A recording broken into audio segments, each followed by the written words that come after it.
6 Bhagavad Gita principles to master the art of not caring and letting go in a world obsessed with control, comparison, and constant validation.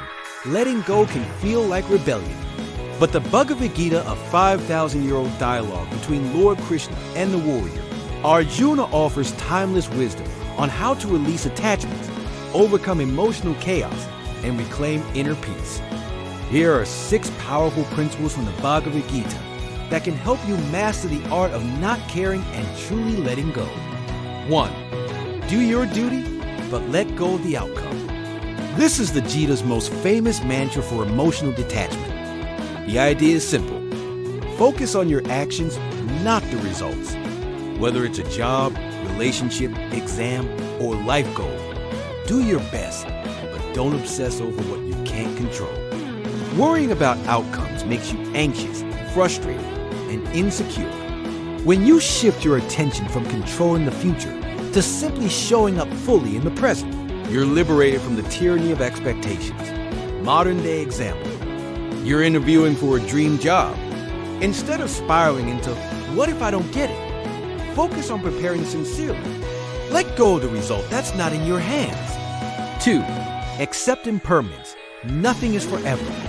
The Gita reminds us that everything, success, failure, joy, pain, relationships, is fleeting. This doesn't mean you stop caring about anything. It means you stop clinging. When you deeply understand that this too shall pass, you no longer hold on to pain or pleasure too tightly. You stop making your identity dependent on passing events. Modern day example. You lost a friend or went through a breakup. Instead of endlessly replaying the betrayal or grief, remind yourself, all things change. Healing begins when you stop fighting impermanence. 3. You are not your thoughts or emotions. The Gita tells us we are not the body, mind, or emotions. We are the eternal Atma. This spiritual self is untouched by anxiety, sadness, or praise. If you are not your emotions, then you don't need to believe or act on every thought. You can watch your anger, envy, or pain without becoming it. Modern day example. You're scrolling through social media and feel jealousy seeing someone else's perfect life. Instead of spiraling into comparison, recognize that this emotion is temporary. It is not you. 4. Let go of ego. You're not the doer. One of the Gita's boldest teachings is that your ego doesn't control as much as it thinks it does. Life is a dance of nature, circumstances, and divine order. Thinking you're in charge of everything only creates suffering. When you realize that you're not the sole architect of everything that happens, you drop the need to control or blame. It creates space for humility, surrender, and peace. Modern day example. You launch a business and it fails. Instead of internalizing it as I'm a failure, acknowledge that many factors were at play. Your identity isn't tied to one event. 5. Balance equanimity. Stay steady in success or failure. Krishna advises Arjuna to remain equanimous, calm, and centered, regardless of outer circumstances. This doesn't mean you become numb or robotic. It means you develop inner stability. You stop riding emotional roller coasters. You don't over-celebrate wins or get crushed by losses.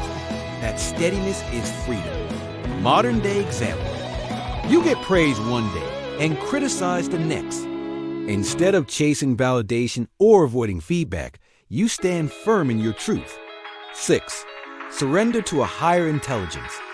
The final and most potent lesson of the Gita is surrender not as weakness, but as strength. Surrender here means trusting the universe, life, God, or divine intelligence, whatever name you give it. Stop forcing, start flowing. When you surrender, you're not giving up. You're giving into wisdom bigger than your limited perspective. This removes the burden of trying to control everything. Modern day example. You're stuck in a situation with no clarity.